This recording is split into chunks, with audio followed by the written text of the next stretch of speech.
您有没有留意到一个现象？有些长辈年轻的时候事业风生水起，积攒了数额惊人的家底，甚至在市中心拥有好几套房子。到了70、80岁的时候，照理说应该享清福了，可现实中他们却过得心力交瘁，愁眉苦脸，天天躺在病床上叹气，家里儿女还为了财产闹得不可开交，而另外一些长辈日子过得极为清贫简单，住着老旧的小公寓，身上穿着洗得发白的旧衣服，存款也仅仅够日常开销，但他们每天都是面带笑容，腿脚利索地去菜市场买菜，晚年生活过得比谁都从容惬意。各位观众朋友大家好，欢迎收看健康大家谈，我是主播洪志。很多长辈常问我，张院长，人这一辈子到底什么样的晚年才算命好？是不是手上握着几百万的新台币，或者儿女成群天天围在床前才叫有福气？每当听到这个问题，我都会摇摇头，跟长辈们说几句扎心的大实话。根据我多年深入观察，一个人到了60、70岁甚至80岁之后，真正决定你晚年幸福感和寿命长短的，根本就不是你银行卡里的资产数字，也不是儿女在社会上的地位名声，而是你身上有没有出现3个非常关键的特征。这3个特征就像是上天隐形赐予高龄长辈的护身符，只要你占了其中2样甚至3样，那就说明你这辈子的命真的很好，晚年一定会舒心又长寿。今天这支影片，我就想结合医学科普原理、心理学常识以及我亲眼见过的真实案例，敞开心扉跟大家深入聊聊这3大特征，希望能给广大的长辈们带来一些实实在在的启发。第一个极其关键的特征，那就是脾气越来越温和，心态越来越平和，学会了彻底对生活做减法和看开放下。长辈们，您仔细观察一下身边的同龄人，就会发现那些到了70、80岁依然精神奕奕，脸上看不见一丝戾气的老人，无一例外都有一个极大的特点，就是性格变得非常慈祥柔软。年轻的时候，大家为了生计拼搏，为了家庭打拼，性格可能急躁冲动，遇到不顺心的事容易发火，跟伴侣吵架，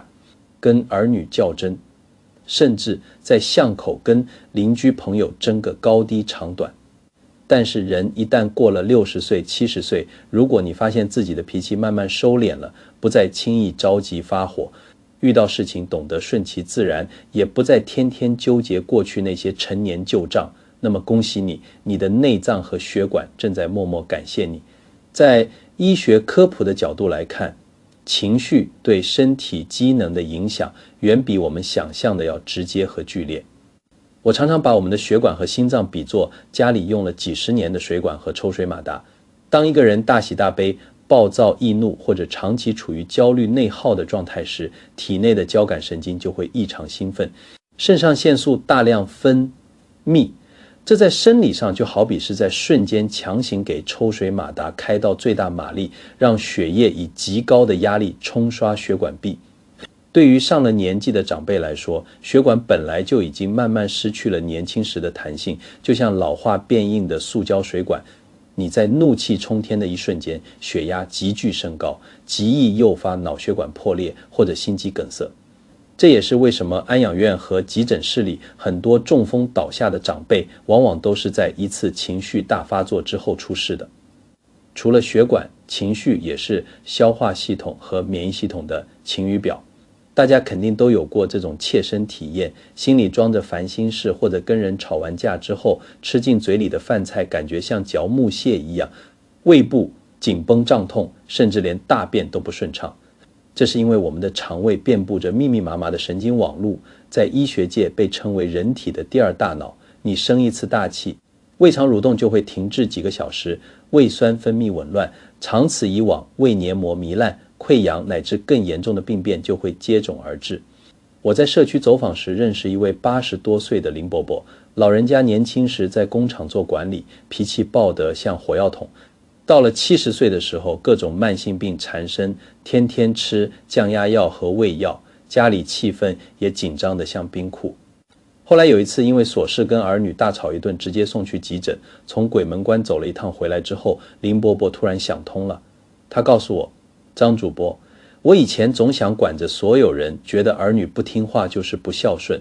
觉得老伴做饭不合心意就忍不住骂人，结果把我自己的命都快骂掉了。从那天起，林伯伯开始练习闭嘴和放手。儿女怎么过日子他不插嘴，老伴做饭咸了淡了他都笑着吃下。每天早晨起来去公园散步，看着花草树木笑眯眯的。神奇的是，过了2-3年，他的血压控制得非常稳定，连多年的老胃病都不再发作了。这就是大实话，老了之后脾气变温和，不是窝囊，不是软弱，而是一种极高级的生活智慧和保命能力。到了这个年纪，儿孙自有儿孙福，儿女成家立业了，他们有自己的生活轨迹和人生难关要过。我们作为长辈，手伸得太长，不仅解决不了问题，反而会破坏家庭的和谐，惹得儿女反感，自己还气得浑身发抖。聪明的老人早就学会了8个字：关我事少，关你事少。把注意力和关切收回到自己身上，每天吃饱穿暖，晒晒太阳，听听音乐，心态保持一份从容与宁静，你的内分泌系统就会分泌出大量的多巴胺和内啡肽，这些自然的快乐激素能帮助修复体内受损的细胞，增强免疫力。如果长辈们觉得自己平时还是容易着急发火，我建议大家可以在家里尝试一个零成本的小方法。每次感到怒气上涌或者心里郁闷的时候，不要立刻开口说话，闭上眼睛做3次深呼吸，把手放在肚子上，感觉气流缓缓吸入，再慢慢呼出，给大脑10秒钟的缓冲时间。相信我，只要你度过了这10秒钟的爆发期，很多愤怒就会烟消云散。一个人到了晚年，能够控制好自己的脾气，不给家人施加情绪压力，也不让自己陷入无休止的内耗中，这本身就是一种天大的福气，也是生命走向通透和长寿的显著标志。第二个极其关键的特质，那就是腿脚依然硬朗，吃得下饭，睡得着觉，始终保持着良好的生活自理能力。长辈们，我经常在节目里跟大家强调一句话，人到了晚年，最宝贵的财富绝对不是你银行户口里有多少存款，也不是你住的房子有多大，而是你能不能靠自己的双腿站立行走，能不能自己拿稳碗筷吃饭，能不能不上病床，不上轮椅，不包尿布。自理能力是一个老人最后也是最坚固的尊严防线。在社区和安养院的日常观察中，我见过太多残酷的现实。有些老人虽然家财万贯，给儿女留下了好几间房子，可是一旦失去了自理能力，瘫痪躺在病床上，每天需要人擦洗身体、翻身喂饭，甚至连大小便都要依赖护工或者儿女清理，那种尊严扫地的无力感和心酸，是没有经历过的人根本无法体会的。久病床前无孝子，这句话听起来虽然很冰冷，但却是一句扎心的大实话。儿女有自己的工作要忙，有自己的孩子要养，短时间的照料他们能尽孝，但如果是3年、5年甚至10年的长期瘫痪失能，再孝顺的儿女也会被磨得精疲力尽，整个家庭的欢声笑语都会被病榻上的呻吟和沉重的看护负担所吞噬。所以说，身上如果依然保持着出色的自理能力，腿脚利索，能自己去超商买菜，能自己搭乘公车或者捷运去公园散步，这就是上天给你的最大恩赐，说明你的身体机能还在高效运转。在科学科普的角度来看，老人的腿脚和肌肉状态直接决定了预期寿命。我常跟长辈们打比方，我们的骨骼和肌肉就好比是支撑一栋大楼的钢筋水泥与承重墙，而膝关节和髋关节就是机器上的轴承与润滑油。过了50岁之后，人体如果不主动维持运动，肌肉就会以每年1%甚至2%的速度加速流失，医学上称之为肌少症。很多长辈觉得年纪大了就要多休息，天天坐在沙发上看电视或者躺在床上，结果越躺肌肉越萎缩，越不活动关节越僵硬。到最后连从椅子上站起来都感到费劲，稍微踩空一下就容易摔倒。长辈们一定要记住，老人家跌倒往往是健康滑坡的噩梦开始。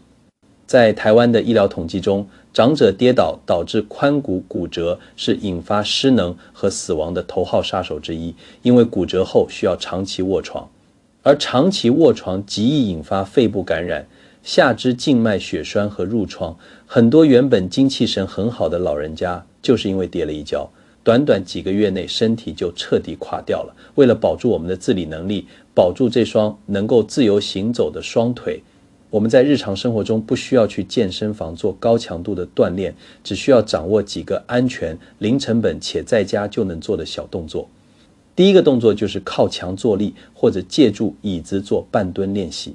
长辈们可以站在家里稳固的椅背后面，双手扶住椅背，脚掌平贴地面，缓缓下蹲30度到45度，感受大腿前侧肌肉的微微发力，然后缓慢站直，每天做15到20次。这个动作能有效锻炼我们的大腿肌肉群，为膝关节提供强有力的支撑，让你上楼梯起身时不再感到膝盖酸软无力。第二个动作是叩齿与咽经，每天早晨醒来后，上下牙齿轻轻叩击36次，然后用舌头在口腔内抵住牙龈转动，待唾液满口后缓缓咽下。中医讲齿为骨之余，肾主骨生髓。这个传承千年的小养生法不仅能固齿护肾，还能刺激唾液腺分泌大量的消化酶，帮助提升脾胃的消化吸收能力。除了腿脚与消化，良好的睡眠也是身体自理的重要基石。很多长辈上了年纪后睡眠变浅，凌晨3、4点醒来就再也睡不着，心里感到很焦虑。其实老人家睡眠时间自然缩短是正常的生理现象，只要白天精气神足够，不需要过度依赖安眠药物。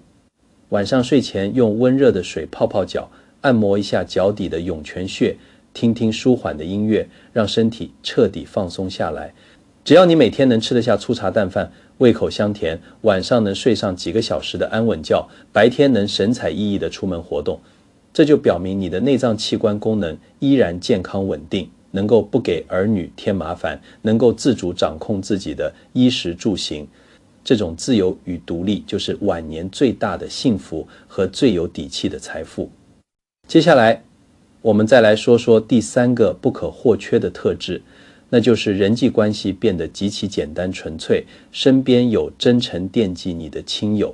同时内心情感有依归，拥有自己能沉浸其中的小爱好。长辈们，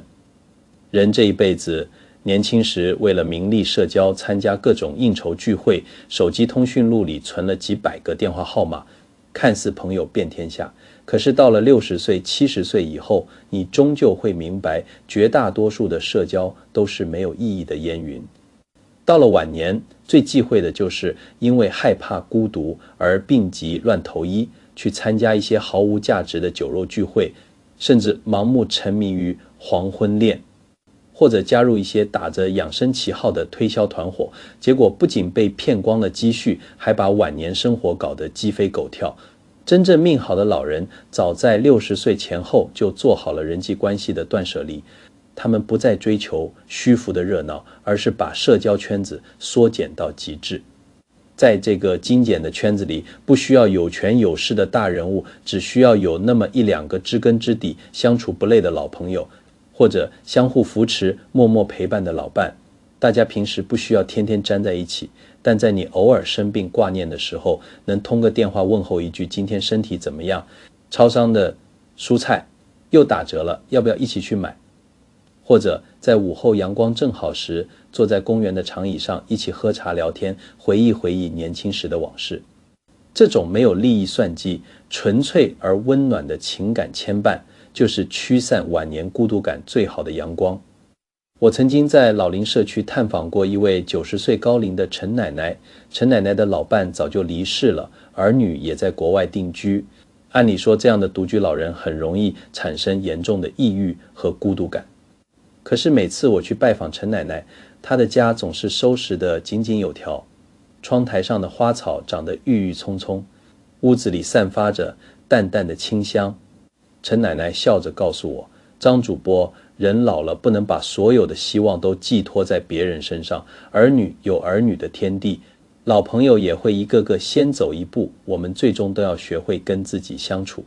陈奶奶每天早晨起来打扫房间，顺便照顾窗台上的10几盆花草，给它们浇水、剪枝、施肥。下午她会戴上老花眼镜，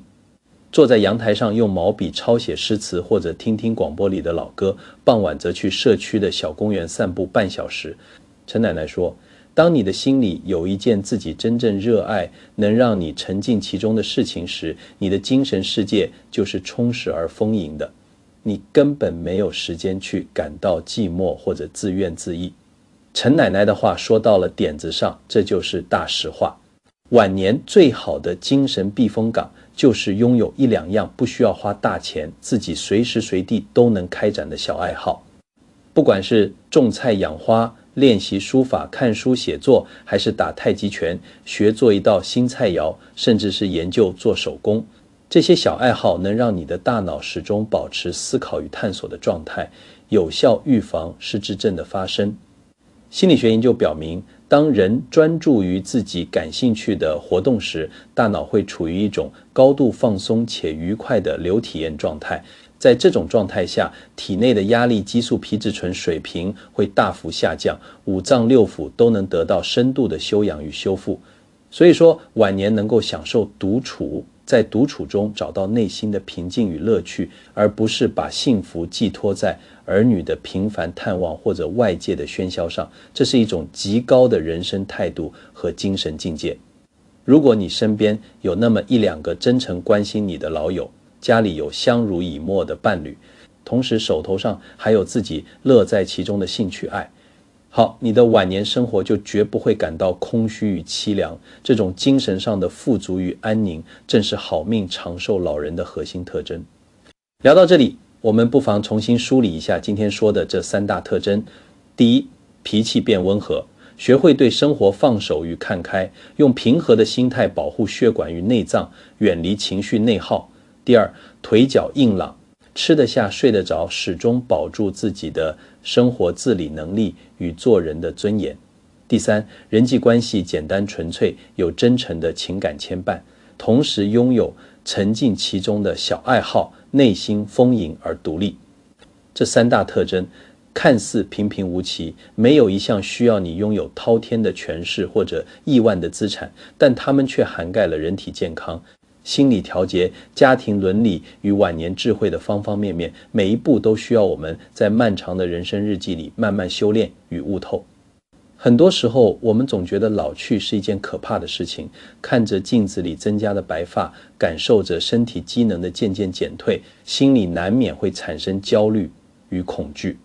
但我想告诉各位长辈，衰老是自然的规律，是生命必经的过程。